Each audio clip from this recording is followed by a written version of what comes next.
Okay, it's live. Okay. Is the time in? Somebody has a timer? 30 seconds. Stephanie, is it on? Gotta be precise. What the heck? Where is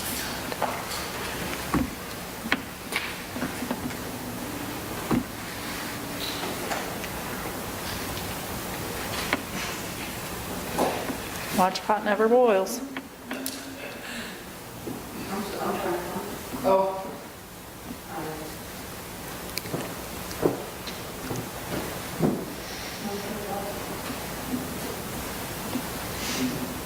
7 p.m.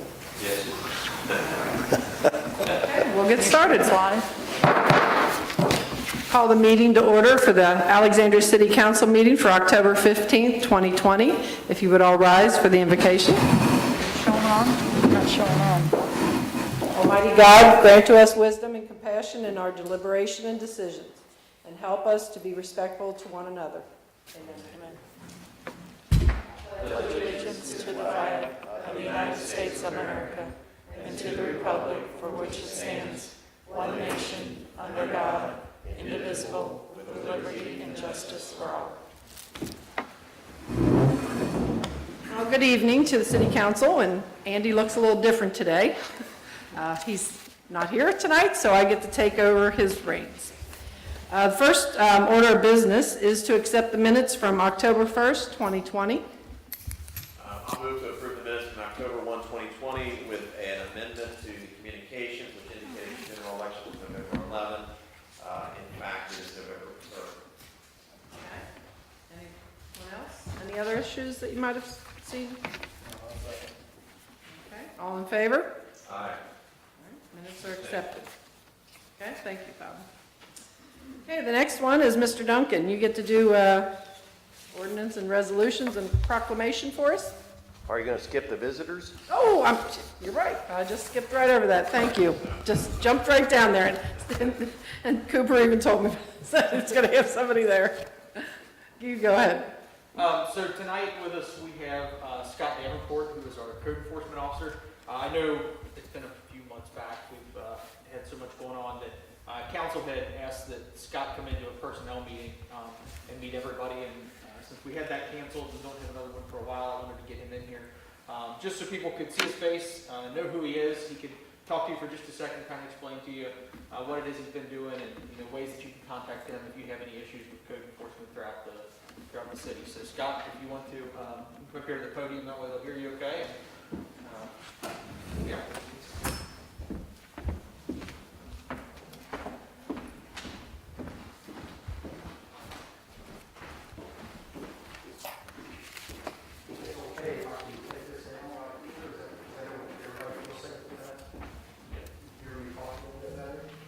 Good evening, everyone. I see some familiar faces here tonight that I already know, and some other individuals that I've not had the privilege to meet. So, my name is Scott Davenport. I've been with the Alexandria Police Department for just a little bit over 8 years. My prior history with law enforcement: I'm a retired Kentucky State Trooper with 25 years of experience with them. I'm privileged and honored to say that I am a Campbell County, Alexandria resident. I've been here since 1994 when I moved to this area. With me tonight is my wife, Jeanette. Back in the back of the room here. We have 2 children that we raised here in Alexandria, and now we're enjoying, I guess, the empty nest situation. So my primary function when I came on board with the Alexandria Police Department was kind of a twofold position. Being a sworn police officer, it gives me the ability to be able to have all the powers that police officers have and to enforce any type of Kentucky law regulation with being a sworn officer. It also allows me, if things occur when I'm out and about in the city, if things occur in my presence, I can handle those accordingly, or about the other officers when and if they should need assistance with traffic accidents or emergency calls. Also, we have schools within the city limits of Alexandria, and it allows me to be able to help and respond to those revenues or those locations as well to assist when possible. But again, my primary function is that to enforce the code enforcement regulations So I kind of had to, when I came on board, I was the first to really get in deep in this job function. So we've had to learn some of those things on the fly, and it has been quite a learning experience, and I think we're getting better as we go along. For the council members, again, I've met some, and I would just like to say I have an open door policy as far as my email is listed on the website with the city, and I can be reached by any citizen, council member, or anybody in the city with any type of concerns that they have concerning the capacity of what I do in my job function. I promise I will get back with you in a very quickly manner.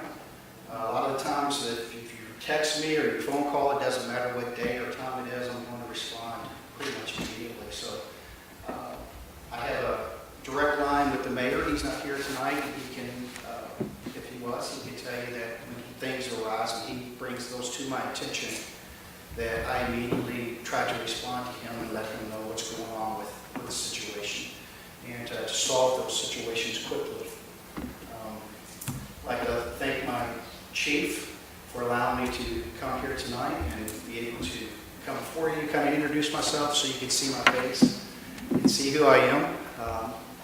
So I guess that's pretty much all I have at this point, but I'm welcome to answer any questions that you might have of me while I'm here right now.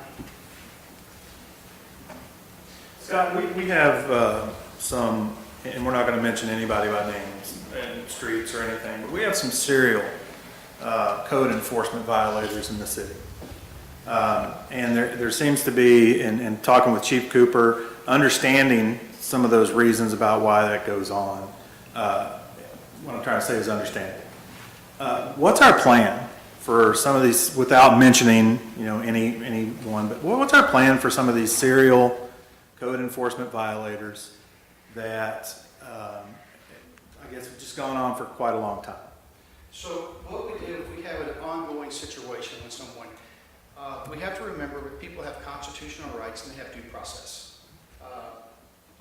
City Attorney Mr. Duncan here knows that from time to time that I reach out and I will consult with him whenever need be on need be cases if we're of people's rights and how we go about following those rights. So ultimately the end game is to get compliance and to correct any type of issue that comes up. So we first try to go in and ask them to correct the problem, or make them aware. A lot of times when people have ordinance violations, they're not aware of the ordinance. And so we explain that that's a violation and the way the ordinance is written and how to take care of that. And they quickly, if not immediately, correct those issues. As far as habitual, then once we get to the point where we ask them, we try to work with people. Times are tough, especially right now with the COVID situation. People are, they're struggling. Businesses are struggling. That's another thing that I like to do is I go around and I talk to business owners, get to know them, and so they will reach out to me personally, either by contacting the office and asking me to stop by their business, or some of them even have my phone number, and they'll call and ask questions concerning ordinances and what is permissible and what isn't, and how to correct any problem that they might have. So I take a lot of pride in getting to know the business owners as well. But as far as some of the citizens, we try to work with them to correct those issues. Then if that's not working, then you look at, there's a fine process. So you issue citations, and then there's fines. And then if those fines aren't paid, there's other things that the city enacts and takes care of after me. Once I write the citation, then it moves out of my hands into someone else's, and that could be the review board that can put more fines on, issue liens on their property, and so that's how we would go about trying to get compliance on the tail end, on the harsh end of gaining compliance on these violations. Do you have a database that you work with to understand how many times you've had to maybe see a certain address or a certain business or person? Do you have a database that you can refer back to see that you've gone to see somebody 4 years ago? We do. You do? Okay. We do. It's the CAD system through the, just like all police calls goes through, so everything's documented. Okay. That's all I have. I got a question. With the city growing, and you just work part-time, am I right, 20 hours a week? That's correct. You think our city in the future needs a full-time code enforcement? If it continues, that is a possibility. We've kicked that around into personnel before, and, you know, some of the council meetings that I think there's a lot of small code violations that get looked over, and that could be a reason for, you know, maybe not having a full-time code enforcement officer. I mean, it's just like police work. As the city grows, as more calls increase, you're going to need more presence to handle those calls, that volume. So I know that since I've been doing this, our city has grown quite fast. We have the Arcadia subdivision that has gone in, as well as the 2 subdivisions on Poplar Ridge. So Yeah, look, with regard to violations or violations we see, how much is complaint driven and how much is something that you just see on your own and respond to? I would say probably, and maybe it's even under 90% of everything that I do is driven by myself.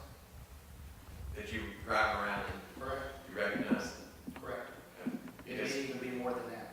there's probably a lot of things, I mean, quite frankly, I see things in our subdivision that are, I know, violation of ordinance, but I don't say anything about it if it's not hurting anybody. Or if that bothers me, you know, as far as how people are parking or something of that nature. But, you know, I think the other thing is you're working usually 4 hours at a time. Usually 5. 5 hours at a time? Yes, sir. Do you have a set schedule, or do you make your own schedule? I have a set schedule that's Monday through Thursday, 10 a.m. to 15 p.m. And then 1500, 3 p.m. I'm sorry, using military terminology. I'm assuming that, you know, sometimes you get into a situation with a violation or potential violation that's going to take a considerable amount of time to resolve. I don't know if that happens all the time, but I'm assuming that sometimes that's going to, you know, that can take up a good part of your day if it's, depending on the people. It can, and it requires follow-up and communication with people. So there's a few locations in the city where I'm working with individuals on to taking care of the problem, the issue that they have. Again, times are hard, and people have, some people have unique circumstances, so we try to work with those individuals and give them opportunities and to correct those violations, and we see progress, and that they are taking care of things, and they're doing the best they can. And then we also, from time to time, we'll call in and we've asked for help from outside sources. There's some churches that will come in and help people, and have helped people clean up some yards and things of that nature. That's happened in the past as well. You run into any issues where there are, let's say, societal issues or issues that might involve Kelly, you know, our social worker? Yes, absolutely. Yeah. I've had some issues just in the last few weeks where I've had to contact our police social workers and they're working with those individuals with situations. Do you think being a sworn officer is an advantage or a hindrance in dealing with some of these folks, these businesses, as well as some of the individual homeowners? For me, I think it's an advantage for several reasons. One is a safety issue. I've had a couple of situations in the last few weeks where highly volatile situation where people using some pretty strong language. My presence in uniform and being a police officer didn't deter them one bit. So it was a situation that could have been very dangerous for someone that wasn't a sworn police officer or know how to take care of that situation. And fortunately, I was able to use some of my experience and verbal skills to calm the individual down, and everything worked out terrific in the end. But in today's climate, I mean, we can go home and we can turn the TV on and we can hear about police officers being assaulted just sitting in their cars. So being a police officer, I think also being sworn, some people will take it more serious and they act quicker just for the mere fact of being a sworn officer. But it also gives you the ability that, it gives you another approach that I have the ability to write Kentucky citations, to cite someone to district court. I have the ability to run license plates, to run background checks, to run driver's license. That also does assist in helping get more information in situations. So the employee's not going to have access to those tools to make it easier and safer for them to do their job. So being a police officer, I think definitely helps. I have a question. With your hours that you carry Monday through Thursday, what happens on a weekend when people go out and, they're going to build a deck, or they're going to build a wall and they dump tons of gravel on our city streets, or, they're doing something that is in violation that they should have come to the city for a permit. If you're not there on a Friday, Saturday, Sunday kind of thing, that's where I think our having just part-time kind of hurts. But, I would like to see if we do something in the future as far as a full-time, that maybe they vary their hours and they go out 1 week over weekends, and because people are working out in their homes over the weekend. And I've done that from time to time. I've adjusted my hours to a certain situation that I think I need to address or follow up on a weekend. I can do that. I have done that. Also, if it's something that can wait, I can go back and I follow up on a Monday if I get a complaint on it. But that's another thing too. We have police officers can also enforce those code enforcement ordinances, and they do. They contact me on my phone during those off hours when I'm off, and they'll say, "Hey, Scott, we're at this location. Here's what's going on. What can we do? What should we do?" I advise them of if there's a violation, what the ordinance violation is, and they have the ability to cite them at that time, or I can follow up at a later date. But if it's something that needs to be addressed immediately, they can lay eyes on it, and then I can handle it when I come back. So all of our police officers have the ability to enforce any city ordinance violation, and we work hand in hand together. They've called me at 10, 11 o'clock or at night and asked me a question, and I'm fine with that.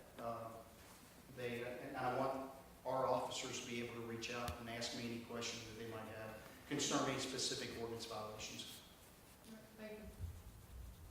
I have 2 more questions. Yes, sir. Make sure, I don't want you to feel like you're on trial here. That's not what this is about. No, you're good. That's one of the things I'm here to answer some questions. The only thing that you anger me is you look like you're 25 and you're already retired from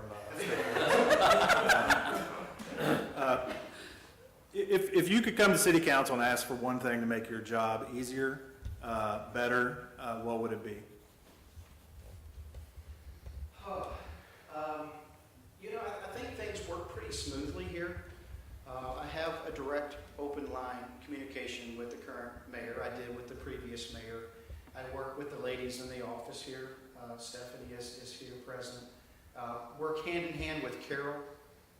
Her and I talk pretty much on a daily basis, even if I'm off. If something comes up on a Friday, Saturday, or Sunday, if she's made aware of something, she'll shoot me an email, she'll shoot me a text, or if it's something important, she'll give me a call. So, I think things run pretty smoothly and I feel pretty blessed to work for a great police department, to live and work in what I think is a terrific city. We've raised our children here. I'm proud to be from Alexandria. I'm invested here. I live here, have family here. Proud to say I'm from here. So I would say probably the only thing would be communication lines. And I'll make sure before we leave here, you have my phone number. I'll give you my personal cell number. If you've got any question, reach out, send me a text, give me a call, or shoot me an email. I promise I'll get back with you very quickly and explain what's going on, what we're doing, try to rectify the situation. Well, I think earlier in the year, one of the things that we were talking about was communication, because we didn't have the information. I don't think we had the information that was readily available, and Chief Cooper made that readily available, where we could actually see that there was a lot of things going on as far as code enforcement goes. So I would please stay on the communication part. Sure. Because that's what makes this, so much easier when we see those things and, we weren't seeing those things before. So I think that was a giant breakthrough in code enforcement there. Just always making sure that line of communication is open, I think is good for the city, good for all of us too. My final question is, and we had talked about this before, what are your thoughts of having code enforcement on your cruiser? I did have it on one of my previous cars. It's whatever you want to do. I don't know if it, I can interject. Excuse me. I already reached out to Billy about that. It's just a matter of ordering the decal and we can put it on the car. Yeah. So it was on the previous one, just when you switched cars, it didn't transfer over, so. And I'd like my thoughts are that's important because they can see that you're a code enforcement officer as well. Sure. Understanding that, they may not have that understanding that you work both sides. So I think it's important to have that information on that vehicle, so they can see when you pull up. You may seem a little less menacing to some. And going back, I do appreciate the personal approach you take with folks, because I think that's the way it should be done. I think they're going to react better to you. But I also think that code enforcement decal on that car says a lot. When you pull up to maybe you're just dealing with somebody who hasn't mowed their grass in 3 weeks. Sure. It's a little bit different when a code enforcement vehicle pulls up than a cruiser, in my opinion. And that's why I asked yours. Typically, I think in other cities, and I've dealt with code enforcement officers before, checking occupational license, working in cities, they come up and they have a code enforcement car. It's not a police car, but it could be a different colored car. Or they also they don't have a police uniform, they have a uniform, but it strictly says code enforcement on it. So I think in the past, one of our issues is that we didn't think that the code enforcement officer was spending enough time doing code enforcement. They were doing some police work, half and half or whatever, and we were getting shortchanged on the code enforcement. And I think that's been the biggest issue with the personnel committee in the past couple years. I know we've met and we went over some of that stuff. And even with Carol, a lot of the code, or somebody would call in, it would go to her instead of going to you. And hopefully some of that's changed and taken some of that off of her. But even if they call into the city building up front, here, they would send it back to Carol. So she was getting overwhelmed a little bit with a lot more calls. And I thought the same thing with the city growing and the subdivisions and occupational license checking, contractors and that. We needed a little bit more, time or for the code enforcement guy to be doing that instead of, police issues. So, and it might get to the point where we need a full-time guy. That's something that, we can discuss, maybe on down the line. But that's been brought up several times.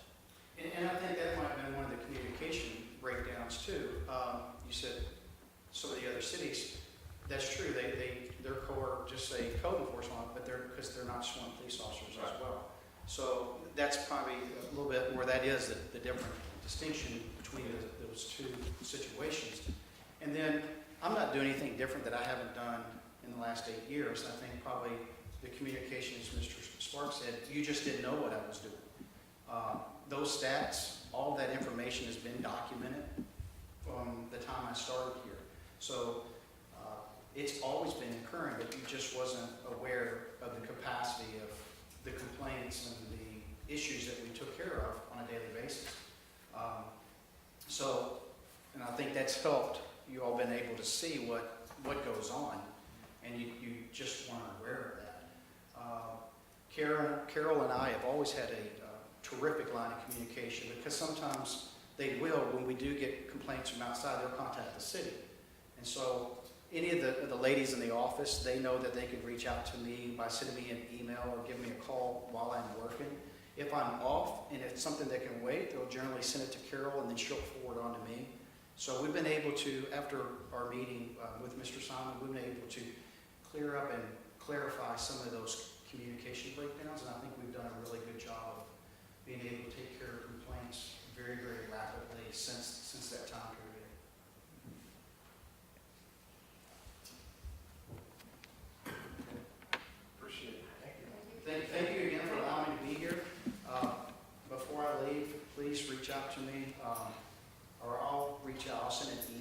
Already done.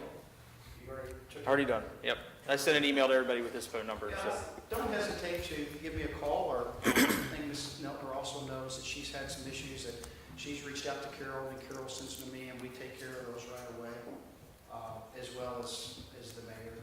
So if you don't want to talk to me directly, just send it to them, and I promise you we'll take care of it very expeditiously and as quickly as we possibly can. And we'll keep you posted on what's going on. Okay? Thanks again for allowing me to be here. Everybody have a great weekend. Thanks, guys. Have a great day. Thank you so much. All right, glad I really didn't skip over that one. Okay, I was looking at the papers and not the form here. All right, now, Mr. Duncan, I think you are up. All right, we have a couple of matters here. The first one is Municipal Order 2020-11. The title is a municipal order of the City of Alexandria appointing and approving Anthony Johnson as a regular member of the City of Alexandria Code Enforcement Board to fill the unexpired term of Mark Baroni for the remainder of his full 3-year term to expire on December 31, 2020, or as soon as his successor is appointed, approved, disqualified, and sworn in. The municipal order goes on to recite that Mark Baroni resigned because he moved out of the city.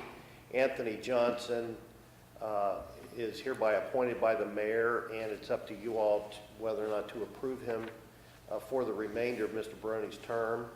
I think you saw an email from the mayor explaining that Mr. Johnson was an alternate, and he's prepared to move on up to a regular member of the board.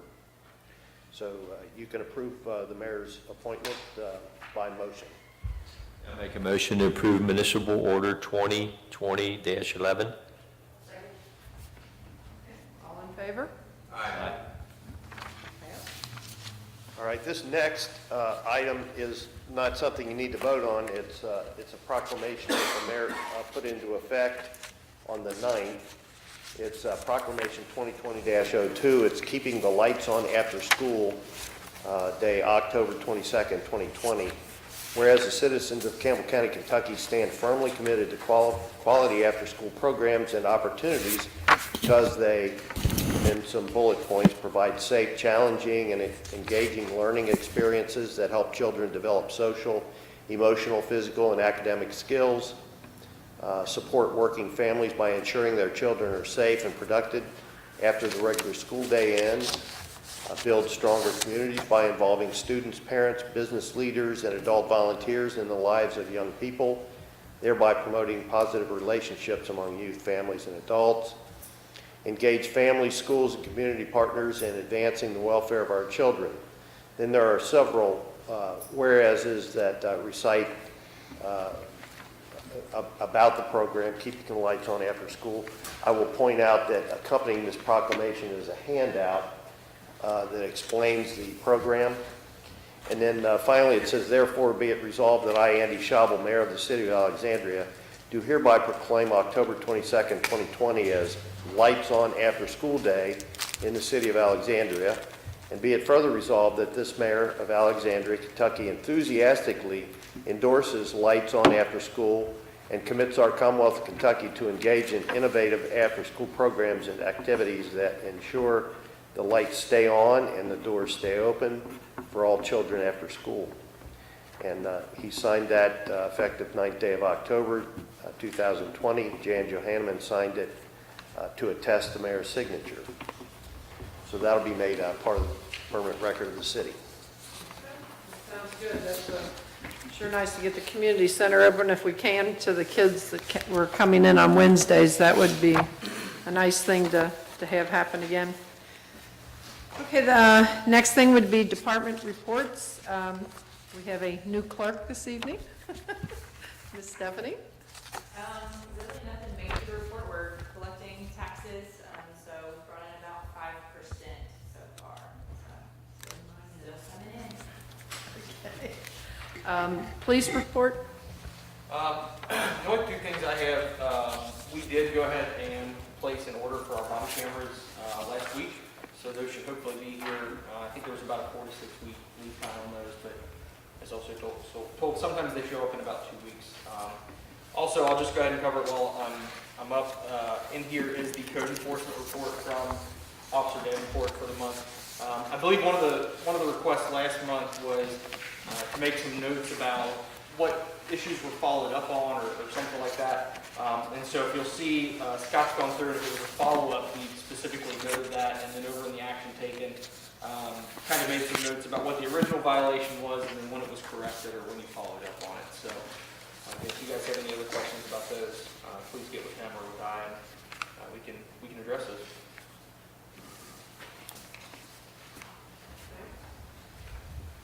Any questions on that?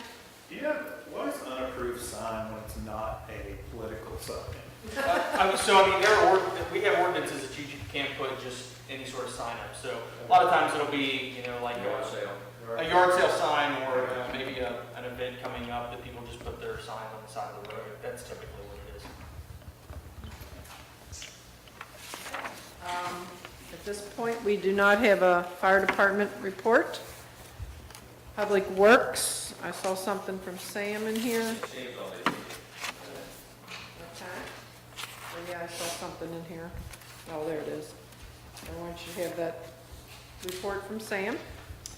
All right, zoning administration, we have those reports here from Carol. Everyone has a copy of that. Community Center, I saw Kim today. She said their numbers are somewhere average what they were last year. She only had 20 people this morning, she said, walk, but, things are looking good in the community center. She's got it decorated for a little bit Halloween-ish kind of going on there, so hopefully people will get back there to walk. Council committees. Ms. Van Landenham, anything from you? The next regular safety meeting is November 19th at 6:30. I entertain anything that you guys want to put on the agenda. Can we talk about it now? Sure. I don't know where this falls, but the entrance to the Alexandria Village Green, we've probably talked about this before, but there's, the pothole is, Oh, it's not the one down by Walgreens? is huge. Does Village Green need to take care of that? Is it on their actual property? Yes. It's not on the state highway, correct? No, it's when you turn. Pull in. Yeah. That's a Village Green issue, I believe. Village Green issue? Okay. We can, I can talk to Sam. Okay. See if Sam or maybe even Mayor Shaw. Reach out to those guys. They're doing some improvements maybe. Yeah, they are. Be on the list. Maybe a good time for them to be able to do something, because it is getting pretty bad. I think it is on both ends, down towards Chipotle, there's some rough areas too. I didn't know if that was the city or the actual Village Green or not, so thank you for clarifying that. As far as beautification committee, we've received 4 nominations for our Halloween Fall Decoration Award. So that goes until the 22nd, 3 p.m. And then voting will begin from that point till October 30th to 4 p.m. So we'll be getting more. So by the 22nd, we will have our list ready to go. I have 4. Hopefully, there'll be a few more that will be nominated. Public Works, we have a meeting on November 5th. And I will say that all our streets are paved, they're completed. Talked to Sam before he left, and they are still working on sidewalks periodically, and the steps are completed at the park. Great. Stacy? Finance Committee met this evening, and we had a full budget here, or full agenda. Talked to us about purchase of body cameras, the overview on the purchase of the property on Constable Drive. Talked about the effect of the pandemic on the city's financials. Reviewed the 2020-21 budget, and then just a review on the investment account. Great.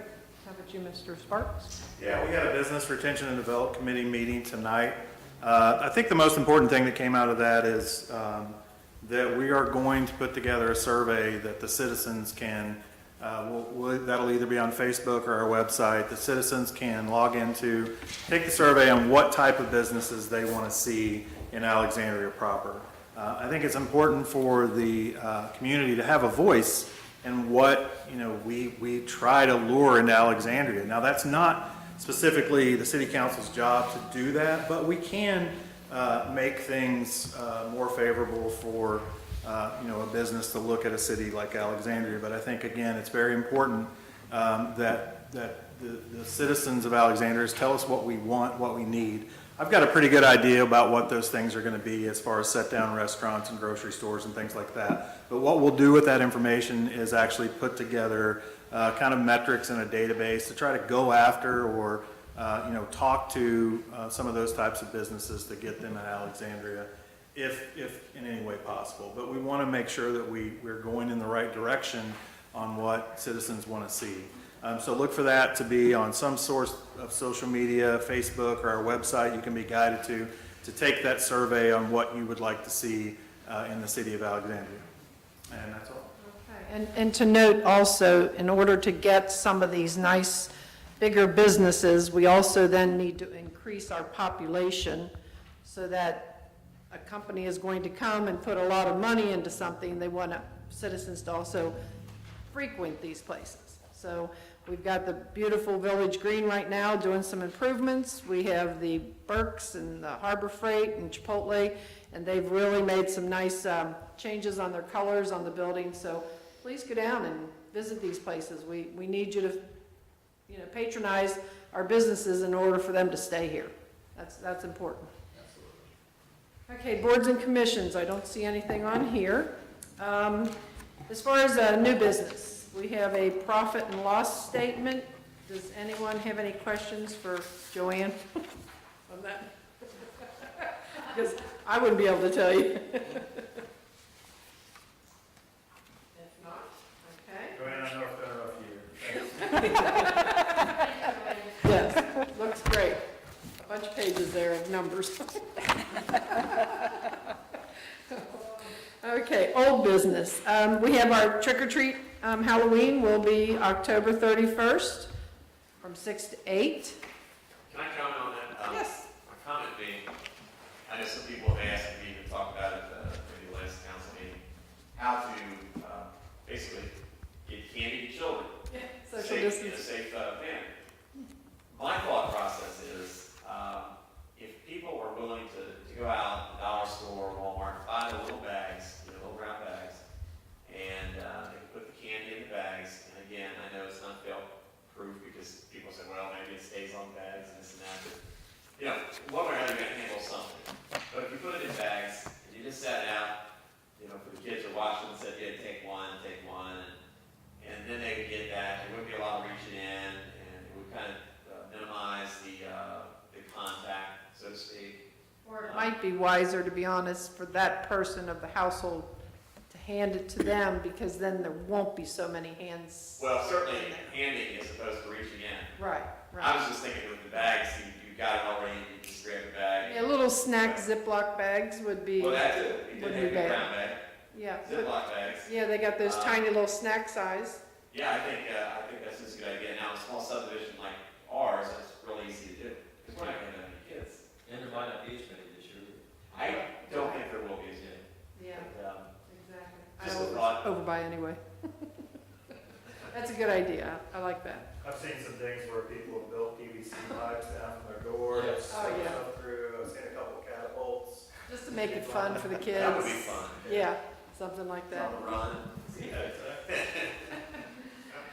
Okay, as far as a COVID update, I actually did look on the news tonight, and we had 1,260 new cases in the state of Kentucky, bringing it to 84,195. We've had 20 new deaths, which brings it to 1,296. Total tested is 1,751,264.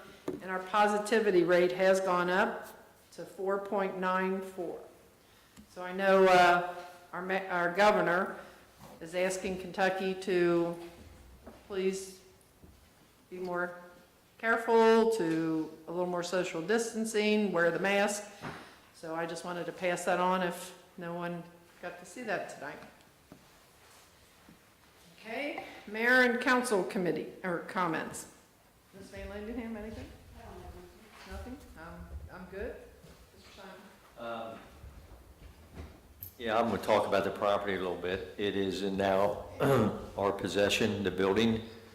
Mrs. Enswaller, I talked to her on Monday and Tuesday. Everything is out of the building. She turned the electric off.